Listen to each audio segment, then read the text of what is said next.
Hey there, welcome to my masterclass called Secrets to Losing the Love Handles and Igniting the Metabolism. Very excited to be here talking about this topic today. It's one of the questions that I get asked about the most. So if you don't know who I am, my name is Angela Manderfeld, and I am a registered dietitian, certified diabetes educator. I've been a dietitian for more than 20 years. I'm certified in adult weight management, as well as board certified advanced diabetes management. I like to take a functional nutrition approach to helping people lose weight, reverse diabetes.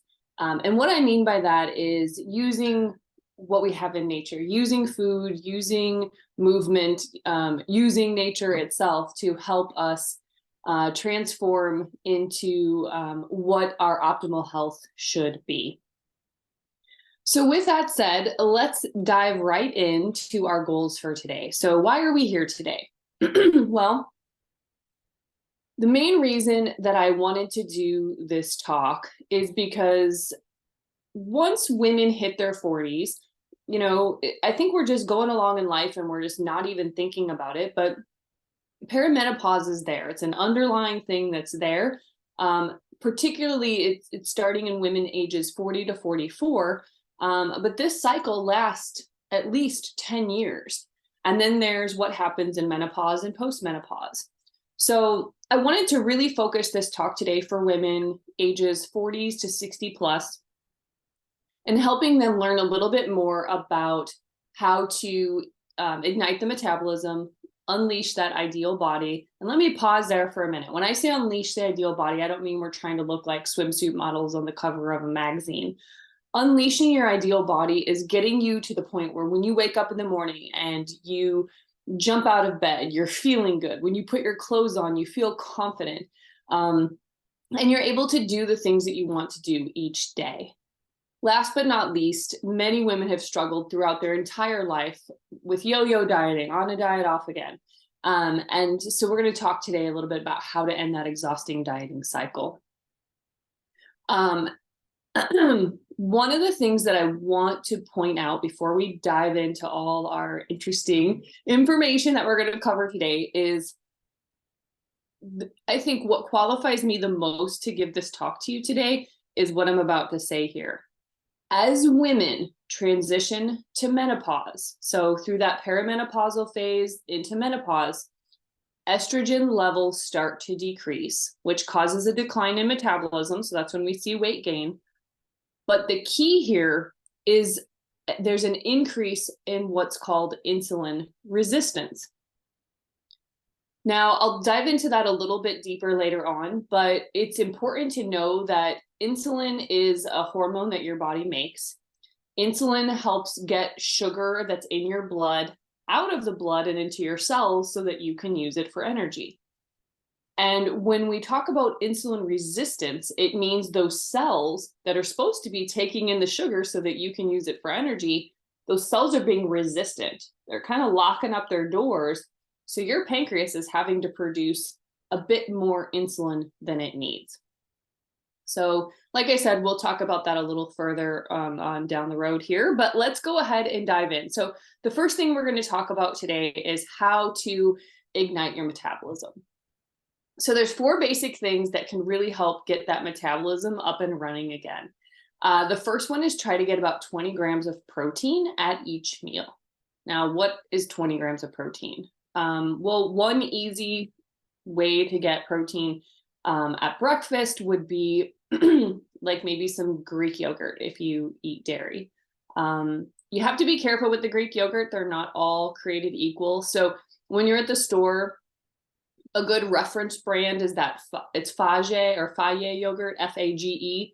If you look at that one, just the plain yogurt, I think it has about 16-ish grams of protein and 5 grams of carbohydrate. So the yogurt you're looking for is always going to have a significant amount more of protein in it than it does carbohydrate. So that's a really easy way to get some protein in at breakfast. You could throw some nuts in that, some berries, and off you go.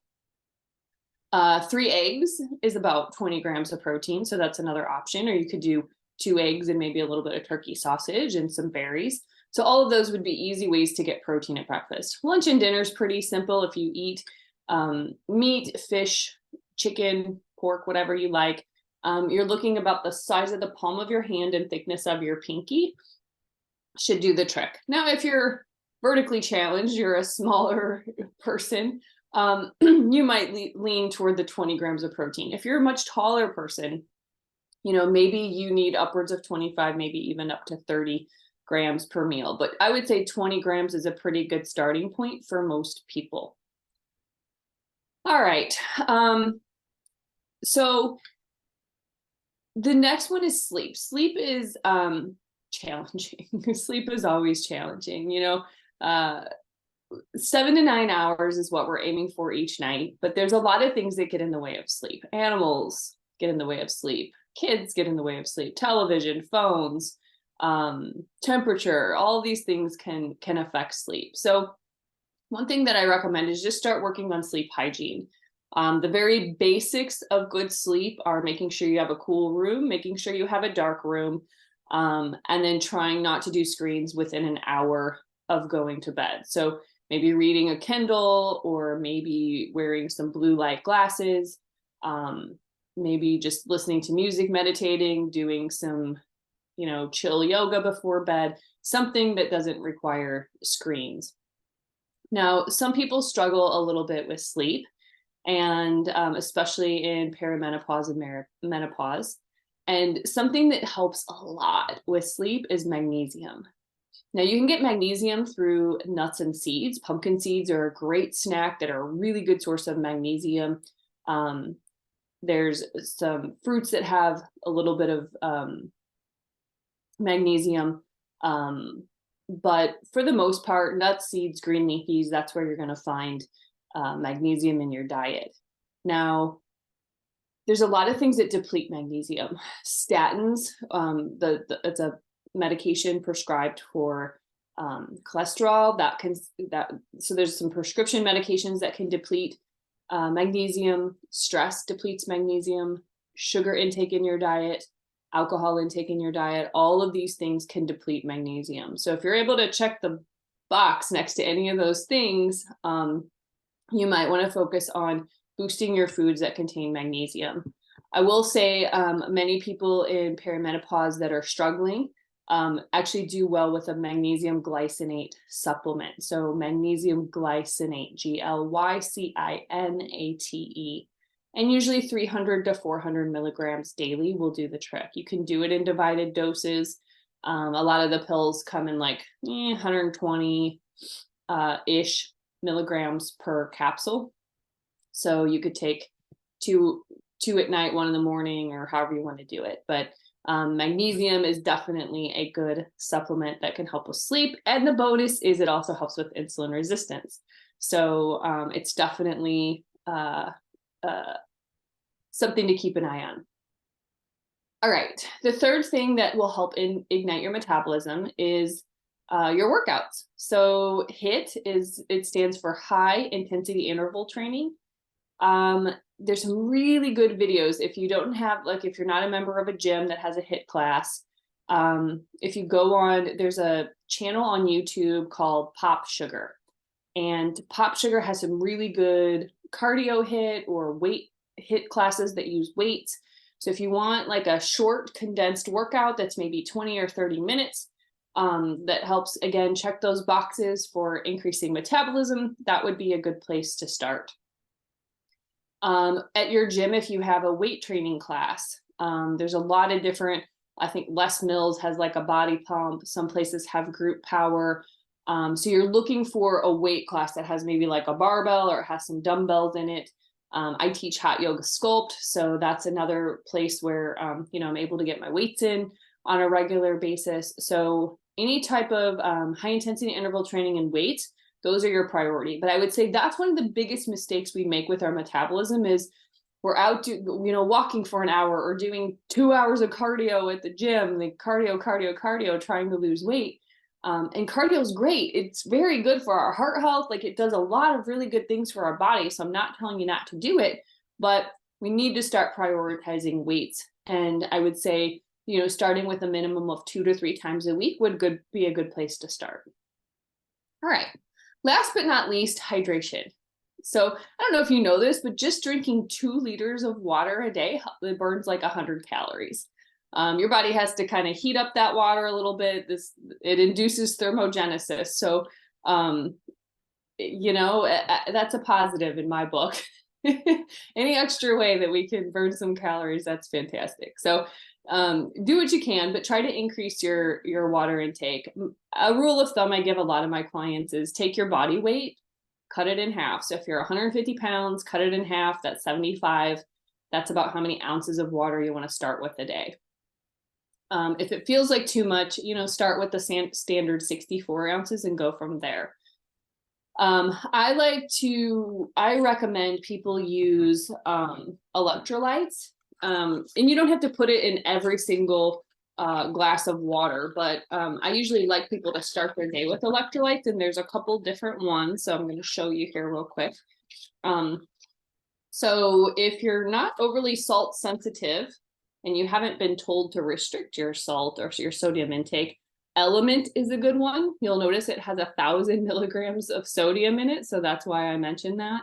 If you do like hot yoga or sweat a lot, this is a good one. It does have 60 milligrams of magnesium in it, about 200 milligrams of potassium. Now, if you don't do well with sodium, then the one that I recommend is called Pickleball Cocktail. I really like this one. It has 50 milligrams of magnesium, but it has 800 milligrams of potassium. So I really like that. The sodium is much less. It's only 90 milligrams of sodium for this one. If you don't like either of those, like the Pickleball is an orange flavor, Element has a bunch of different flavors. If you want to try something else that's super simple, I don't have one sitting around here, but Nuun, N-U-U-N is another one. It's a little electrolyte tabs you drop in your drink. It's kind of fizzy. So if you like that kind of a sensation, that's a good one for you to try. It doesn't have as many powerful electrolytes. It has a very small amount, but again, electrolytes help you hydrate your body better. So something definitely to consider. So we've got 4 things that ignite metabolism. We've got protein, we've got better sleep, we've got high intensity interval training and adding weights, and we've got hydration. All right, let's move on. Next topic is how to unleash that ideal body. So one of the big things that we have to address is stress. I have a client that I've worked with in the past, and she's in her late 50s, moving into her 60s. She's past menopause at this point. She had a very stressful job, and she had mostly retired, but she had diabetes, and her blood sugar was coming up, and that's why she came to see me. But she was very, very stressed, and we could definitely see it in her blood sugars. Her blood sugars were coming down, but just not at the rate that I thought that they should. And she finally made the decision to actually leave her job completely, because she kept going in and helping out and checking emails. And, even though she was golfing and doing other things that she enjoyed, the stress that she had from, working even part-time was pretty incredible. And after she finally said, "Hey, I'm done," and left, within that next week, she lost 1.5 pounds. So stress does a lot of things to the body. It definitely increases the cortisol. When your cortisol levels increase, it also increases your body's resistance to insulin. So when she was able to let go of some of that stress and not have to think about that anymore, her cortisol levels started to come down, her blood sugars came down, and then her body felt good to start letting go of some of the extra weight that it didn't need. So thinking about what stress relief looks like for you, was it yoga? Is it watching a comedy show and just laughing? Laughing lowers blood sugar. Laughing is good for stress. Is it contrast showers? Taking a hot shower ending with a cold, that helps your vagus nerve, and it helps your body respond to stress better. Guided meditation, music, exercise, anything that that gives you that relief that you're looking for. So stress relief is important in trying to unleash that ideal body. All right, the next one, fiber. Now, I know you've heard about this. Everybody always talks about, oh, you got to eat more fiber. Well, there's a really important reason why women in particular need to eat fiber, and there's a specific kind of fiber that you need to eat. So fiber not only boosts gut health, so helps your gut bacteria, which is very important in the regulation of hormones, as well as the prevention of chronic diseases. But certain types of dietary fiber, particularly lignans. So lignans are in flaxseed, beans, lentils. They actually bind to estrogen in our digestive tract, and they help us eliminate it out of our body so that it's not reabsorbed into our system. We don't want to have this extra estrogen circulating constantly throughout our body. That can definitely increase risk of other chronic diseases and problems, health problems later on. So it doesn't mean you can only eat flax seeds, beans, and lentils. All types of fiber is good for you, but just kind of keeping that on your radar. Maybe you're going to add some ground flax into a smoothie, or maybe add it into your Greek yogurt in the morning. Beans would be nice to add to salad. Lentils, you can make a nice lentil soup. So there's lots of ways to increase dietary fiber. So fiber is really important, especially for women who are dealing with some insulin resistance and wanting to get rid of weight around the middle area. Now, I know the title of the talk was about Lovehandles and all that, but my concern with weight around the middle isn't like, oh, someone has Lovehandles, who cares really? But the concern is when you start getting added weight in the belly area, this increases risk for cardiometabolic disease, and this increases insulin resistance. So it's like your body starts getting insulin resistance as you come into perimenopause, and then you start adding weight around the middle, and then you become more insulin resistant, and it just begins to stack and stack and stack on top of each other. All right, I'm going to talk about active, not busy, and then I'll go back to optimizing insulin. So moving consistently throughout the day is really important. I know we're all busy, but like a lot of the day I'm busy just sitting here on my butt at my desk. So one of the things that we need to do to try to improve our insulin resistance is making sure that we're getting up at least once every hour and moving around. So one of the things I do at my desk is I have my speaker here, and I'm also a Zumba instructor. So if I have a couple minutes between clients, I might play a song, get up, and I practice Zumba between clients, just to keep, it helps keep your brain firing correctly so you don't get too bogged down. And it just gives your body a little bit of a chance to move. So it doesn't take much, but just a couple minutes here or there, just trying not to sit too much throughout the day. Last but not least, optimizing insulin. So look, we want to be a little stingy with how we spend our insulin. We don't just want to be out there giving it away like it grows on trees.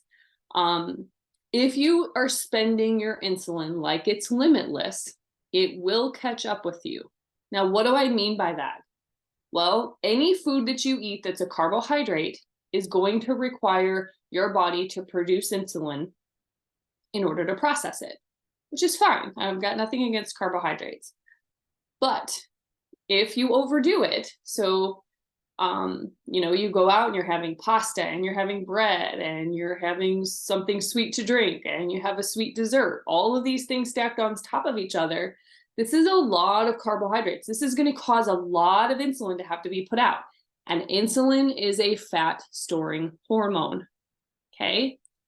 So it's kind of like if you don't use up that energy that you just ate, insulin is going to pack it away nicely for you, typically around your middle. So you have all that fat there for later.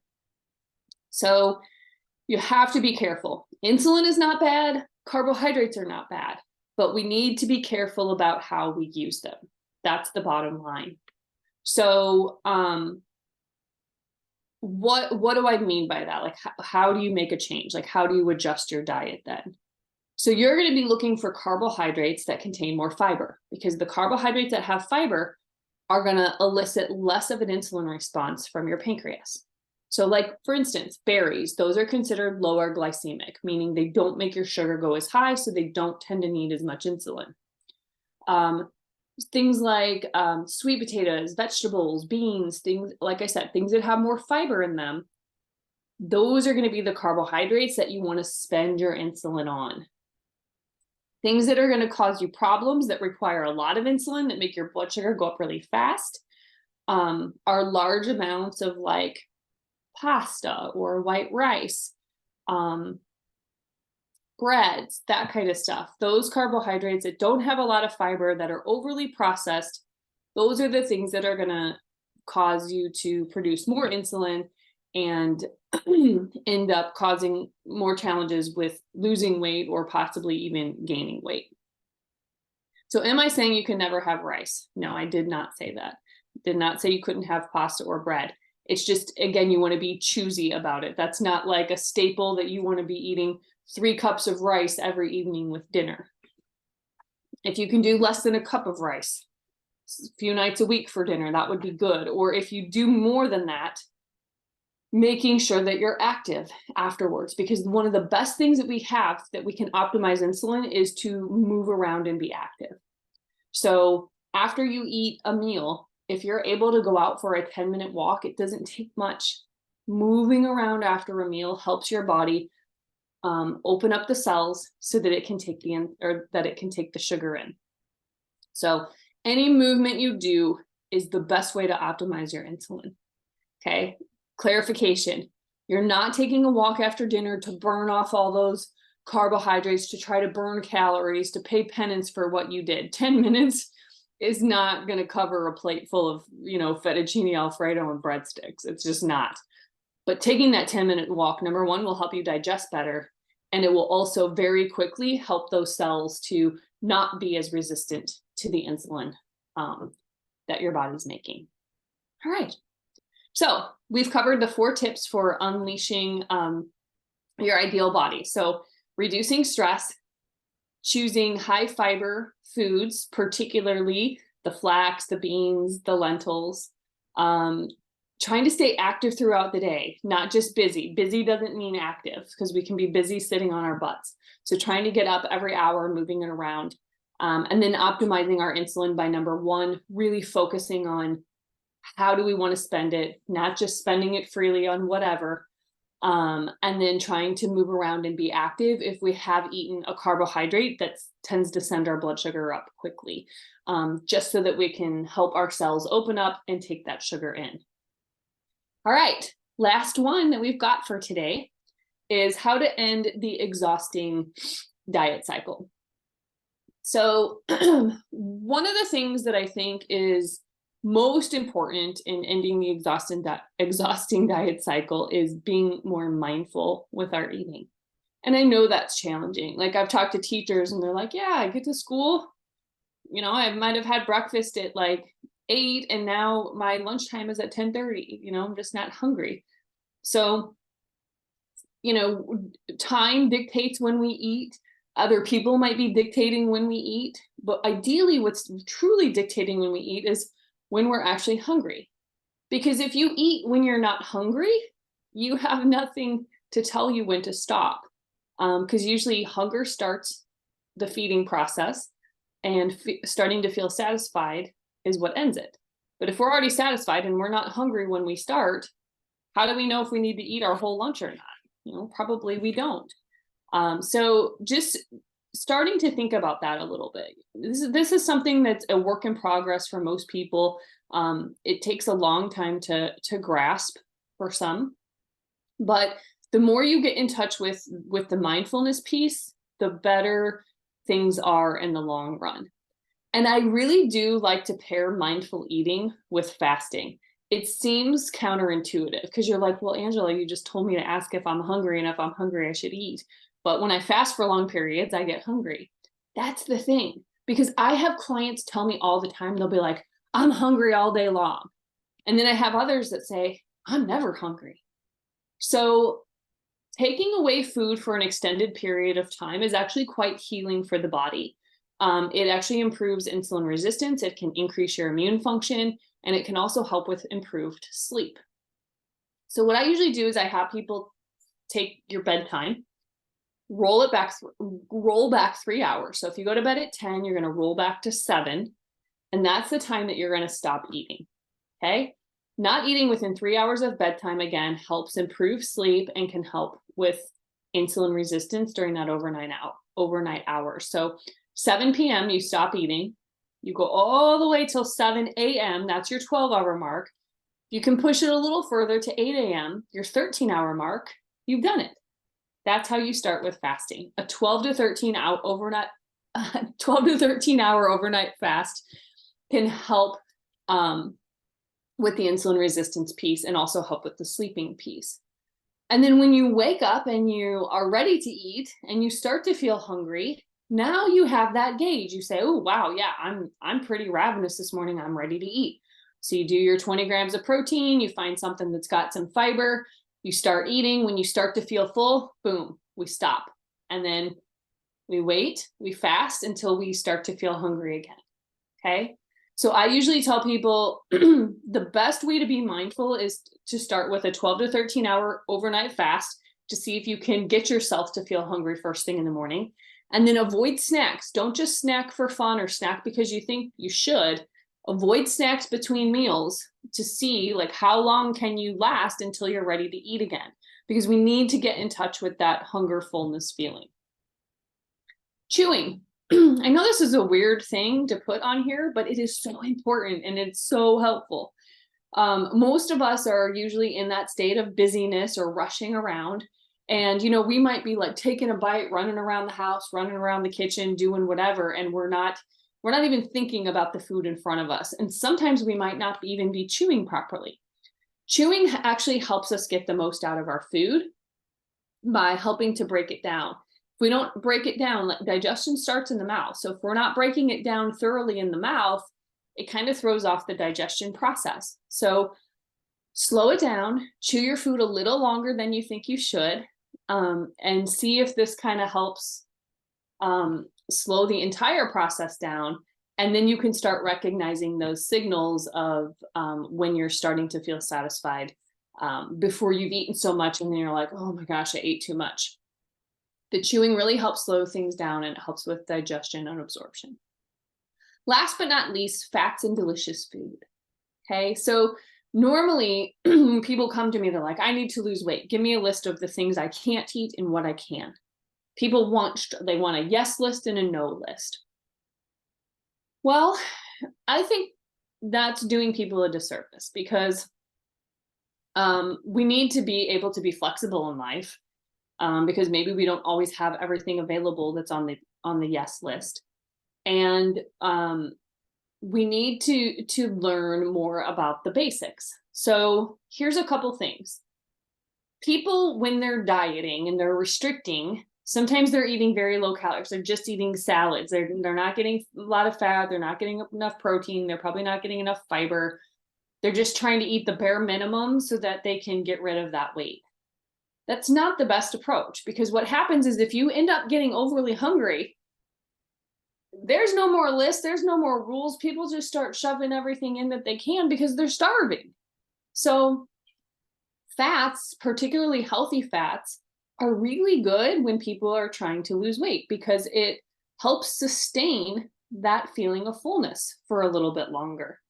I'm sure you've noticed, like people who eat cereal for breakfast, that's all carbohydrates. There's hardly any fat in there. There's not a lot of protein in that. You eat cereal and like an hour later, now we need second breakfast. So adding fats is a really good way to help sustain the meal, but it also helps the food taste a little bit better. So part of stopping dieting is eating delicious food. Because when you eat something that tastes delicious, like something that's truly delicious, not like, oh yeah, I had a Twinkie the other day and it was so tasty. No. Like that's, I would never just, people don't describe Twinkies as delicious. That's just not delicious. But think of like a really nice meal. Like maybe salmon with a nice sauce on it has some steamed vegetables on the side, maybe with risotto or potatoes or whatever, but something that just is delicious. Try to do more of those style meals. So I love to do sheet pan meals, like my family would call that delicious. Little chicken thighs with tons of vegetables. We put sweet potatoes in there. We put broccoli, zucchini, you name it. So as many vegetables as we can. And then you start to eat. You chew the food. You enjoy the food. You savor the food. And when you start to feel full, you're done. There's no counting calories. There's no like portioning out everything every day so that you eat the same food every day of the week so you know exactly how many calories are going in. Part of this is being diverse in our food choices, and really savoring and enjoying the food that we eat. So, and in the exhausting dieting cycle, being mindful, considering an overnight fast to help you in your attempts to be more mindful so you know when you're hungry and you know when you're full. Taking more time with your meals, chewing thoroughly. And then last but not least, including healthy fats. So that even counts cooking oils like avocado oil, olive oil, eating olives, eating the actual avocado with breakfast, nuts and seeds, those kind of things, nut butters. Those are all healthy fats. And then focusing more on delicious food, but less. So less is more. You're able to eat and savor the food so that you don't need 2 plates full of it. You can sit there, chew, and enjoy and feel very satisfied when you're done eating. All right. So we did 12 things, you guys. We've got 12 tips, 12 tools of things that you can put into your toolbox that you can use to get started on this journey. I want to show this to you because I really enjoyed working with this client, and I have a wide range of clients that come to me, and some come to me with no idea of where to start, and others feel like, they have a pretty good handle on healthy foods in general.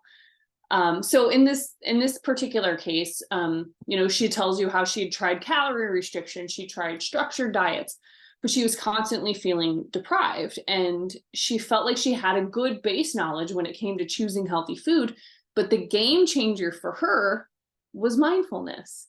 Like that was the tool that she needed at the time, because she had some of that other stuff down, but she needed that one tool, and that was the game changer for her to help her get on track.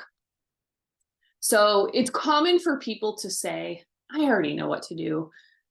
Well, yeah, a lot of us do. A lot of us know what to do with finances. A lot of us know what to do with kids. A lot of us know, we know what we should be doing, but actually putting it into action can sometimes be a little bit more challenging. Oftentimes we lack the consistency for whatever reason, and we don't always have the accountability to put those things into action and to actually see results. So I wanted to just put this out there. What if you could lose 15 to 20 pounds by Thanksgiving without restrictive diets or working out like crazy and finally get sustainable results? Now, some of you might be saying, well, I don't have 15 to 20 pounds to lose. Well, don't worry, you're not going to waste away. But I wanted to tell you a little bit about my program that I have coming up. We're really going to dive into thoughts, feelings, and behaviors that get in the way of our success, especially during this phase of our lives. And we're going to talk about how to remove those barriers so that we can get our health and our body back to its optimal state. So if you feel overwhelmed by the thought of getting started with all of this, we went through the 12 tips, pretty straightforward. But if you feel overwhelmed, or if you think that healthy eating is a death sentence to your taste buds, then we definitely need to talk. I've got a 12-week course starting on Tuesday, September 5th. And in this course, we're going to address all of that stuff and more. Honestly, it's not that people lack motivation. Most of the time, and people say, oh, well, I'm lazy. I bet you that's not the case. Oftentimes, people lack the clarity when it comes to knowing exactly what they need to do to get results. So my job is to work with people to make the healthy choice the easiest choice. So the first step in putting this into action is, if you feel like you would like to partner with me and you need a little bit of help, I've got this 12-week program coming up. It's called Helping Women 40 and Over Ignite Your Metabolism, Unleash Your Body, and End the Exhausting Dieting Cycle. The class is going to start Tuesday, September 5th. Now, I work with a lot of clients one-on-one because that's what they prefer. But to work with me for the bare minimum of 2 times once a month is about a $1,500 investment for 3 months. This course, in 12 weeks, you and me, we're going to be meeting 18 times. So there's 18 touch points. Every week there's a short 45-minute class. And then every other week, I also offer a live Q&A where we just hop on and I help you troubleshoot any issues that you have. If you were to pay for that, like on a one-on-one, that would be well over $3,000. So my goal with this course is I've spent so much time working with people who already have diabetes, and we work our butts off to help them reverse it and reduce their medications. And I still love that. But it hit me, a couple months back, like, hey, because women, especially perimenopausal women, are already at risk for insulin resistance, what if we started working on this now so that they don't have to experience diabetes and they don't have to work their butts off to try and reverse it? What if we could get the actions in place now that help prevent all of that from happening? And the other piece is I wanted to do it so that anybody who wanted to do it could, and it could be more affordable rather than $1,500 or $3,000. So it's one payment of $697, or if you'd rather do monthly payments, it's $255 per month. So I hope that you'll consider joining me in this class. The website's there. I'll shoot you an email with it as well if you want. You just go to the website, click register now. There's 2 buttons. One for just says register now. The other one has a payment plan option. And then once you do, you can sit back and relax. But please don't wait. The first 5 people who sign up are going to get a free 30-minute one-on-one session with me to use at any point during the 12 weeks. And anybody who signs up by Tuesday at midnight, so Tuesday, August 29th by midnight, you're going to get an extra month with me for accountability support and an extra month of meal planning. Now, meal planning, I don't mean like I'm going to tell you exactly what to eat every meal. I'm going to give you meal ideas, like here's some breakfast ideas, lunch ideas, dinner ideas. And then you're the one who dictates when you're going to eat what and how much you're going to eat, and all that good stuff. So please, if you think you're the least bit interested, consider signing up today. And the things that we're going to talk about, like I just did a very high level overview here. But we're going to be reviewing metabolism and hormones, mindset and behavior change, nutrition to help balance your hormones. We're going to talk about effective exercise strategies, and you're going to get a lot of help there from me on that. Sleep and stress management. And then we're going to talk about what your long-term plan is to sustain this and to stay on track. What you're going to get out of this program, you're going to get that scale moving in the downward direction finally. You're going to get better energy and better sleep. We're going to work on your gut health so that you're set up for disease prevention moving forward. You're going to have the freedom to choose your approach to eating. There's not going to be you have to eat this way. Here's a list of foods you must have. Here's a list of foods you can never have. Not doing it. I'm going to give you the basics and give you the knowledge so that you can make the decisions on what's going to be best for you and your body. And then last but not least, you're going to understand how to exercise the most efficient way so you're not spending 3 hours a day in the gym and not getting any results. What to expect from me. So I'm going to provide you accountability guidance. Also, you're going to get some knowledge. There's some knowledge that goes along with that. And then you're going to be a group of like-minded individuals. You're going to have a blueprint for the exact steps that you need to take for success and eliminate the frustration from past failed attempts, because there's no more diet here. And then last but not least, there's not going to be a lot of fluff. 45 minutes at the most for our weekly visits. Like, I do not want to waste your time. So I'm going to be very direct with you saying, hey, This is the information you need to know this week. Let's put our plan together, and off and running you go. Because I don't want to waste your time. I know you guys are busy, and I want to give you what you need and send you on your way. So the question I have for you now is, what happens if you don't take action? What is that cost to you? I want you to think about this for a moment. When you picture yourself in the future, all of us want to live like long, happy, healthy, high quality lives. Most of us might picture ourselves as like a sassy, fun loving lady. We value our family time as well as our independence.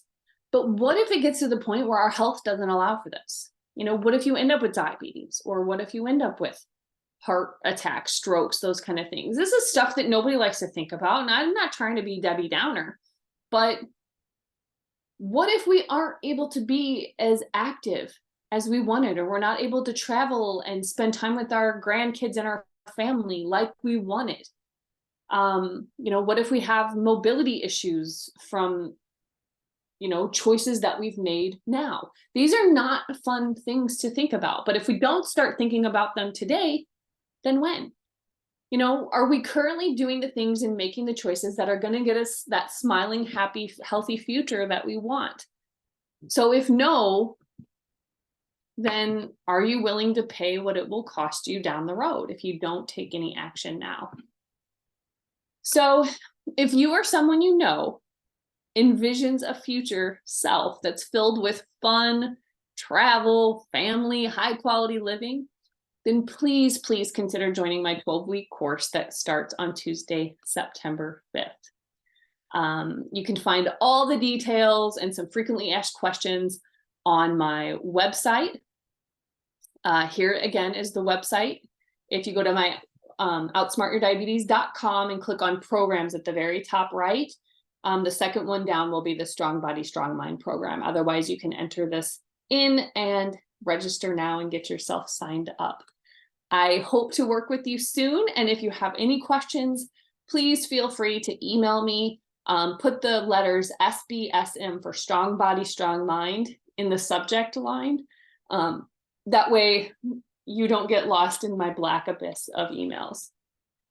Thank you so much for joining me today. I hope you have learned something, and maybe there's one or two extra things in your toolbox that you can start using right away. Please reach out to me if you have any questions. Thank you so much.